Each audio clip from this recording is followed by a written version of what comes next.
بسیار جوانان امروز شکار خود ارضایی شدن. میفهمین چی میگن؟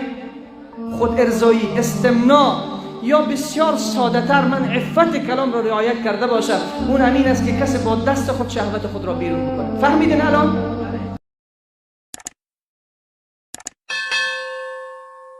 امروز بسیار جوانان این را هم بگویم، گرچه یک درس ویژه‌ای در این باره من دارم ولی اینجا من بگویم، بسیار جوانان امروز شکار خود ارضایی شدن. میفهمین چی میگن؟ خود ارضایی، استمناء، یا بسیار ساده تر من عفت کلام را رعایت کرده باشم، اون همین است که کسی با دست خود شهوت خود را بیرون بکنه. فهمیدین الان؟ شکار خود ارضایی شدن. عزیز من، تو پشت درمان میگردی، بسیار جوانان میگن ما در بدن هستیم، به این مرض معتاد شدیم. جناب مولانا راهی بیرون رفت وجود دارد. بله عزیز من، راهی بیرون رفت وجود دارد. خودت اگر انتخاب بکنی، خودت اگر از این نسخه استفاده بکنی، امروز بیرون میشی. در چند دقیقه میتوانی از این معتادیت و از این مرض مهلک که گناه هست، نارضایتی الله هست، نارضایتی رسول الله هست، بدنت را تیکه و پارچه میکنی، تمام سیستم های بدنت از منفعت گیری جان میماند، زیبایی های چهرهت زشت میشود. اگر میخواهی از این نجات پیدا کنی، آسان است. اون همین است که ببین چی تو را به این سمت میکشاند.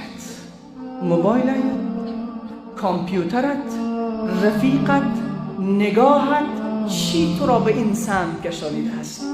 خوب توجه بکن، میبینی که اگر موبایلت که در خلوت میروی تو را به این سمت کشانیده، در خلوت موبایلت رو بیرون نکن از جیبت. اگر کامپیوترت، فیلم‌های مبتذل تو را به این سمت کشیده، استفادهش نکن. اگر رفیق تو را به این سمت دعوت داده، ترکش بکن.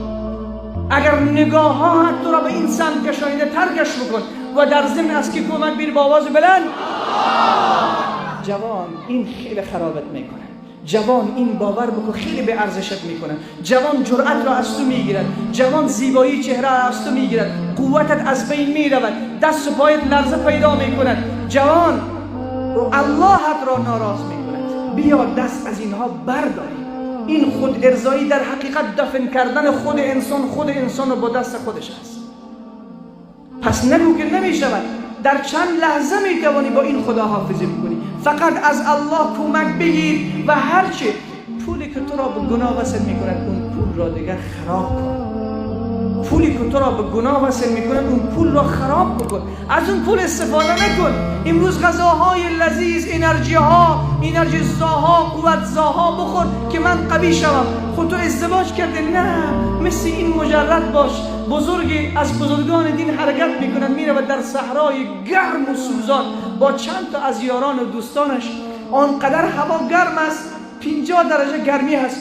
ریگ بیابان آنقدر داغ شده که حتی پا را از پشت چبلی و پاپوش گرم میکند و میسوزاند. این در همین بیابان این مرد بزرگ با چند تا اصحابش در حرکت بود. در مسیر بیابان از دور میبیند که جوان لباس خود را از تنش کشیده سر ریگهای بیابان غطه میکند. سر ریگهای بیابان غطه میزند. ای کاش خدا ما را هم مثل این جوان بگرداند. ای کاش الله به ما تقوا و پرهیزگاری و ترس و نصیب بگرداند. میبینند از دور که جوان لباس خود را کشیده سر ریگهای داغ 50 درجه گرمی غطه میخورد. این بزرگ نزدیکتر و نزدیکتر شد. وقتی جوان دید که جماعی میآیند لباس خود را پوشید، وقتی این مرد بزرگ نزدیک شد گفت السلام علیکم و علیکم السلام و رحمت الله. گفت جوان ما از دور حالت عجیب است تو دیدیم، تو سر این ریگهای گرم بیابان غطه میخوردی، چطور تحمل میکردی؟ گفت جناب شیخ، جناب مولانا، من مجرد هستم، توانایی ازدواج ندارم. هر وقتی که در وجود من محبت گناه رشد میکند، هر وقتی که میخواهم به سمت گناه بروم، میایم بدن خود را برهنه میکنم، سر این ریگهای گرم بیابان میخوابم که آیا تاب و توان و طاقت این گرمی را دارم یا ندارم. ای بزرگوار، این را بدان که این آفتاب این اندازه فاصله دارد از زمین، ولی از اون فاصله این اندازه این زمین را گرم کرده که وقتی من جسم خود را سر این ریگهای داغ بیابان می اندازم، تحمل من تاق می شود، نمی توانم تحمل کنم، زود بلند می شوم. از این میترسم که روز قیامت آتش جهنم در بدن من وصل می شود. آتش جهنم به بدن من وصل می شود. این را اندیشیدی، فکر کردی که در گرمای سوزان بتوانی بدنت را برهنه کنی و به ریگه های گرم بیابان یا در سنگ ها غوطه بزنی و جسم خود را وصل بکنی، در حالی که اون اندازه فاصله دارد این آفتاب. این آفتاب نورش چی است؟ آتش جهنم شوخی نیست عزیز من.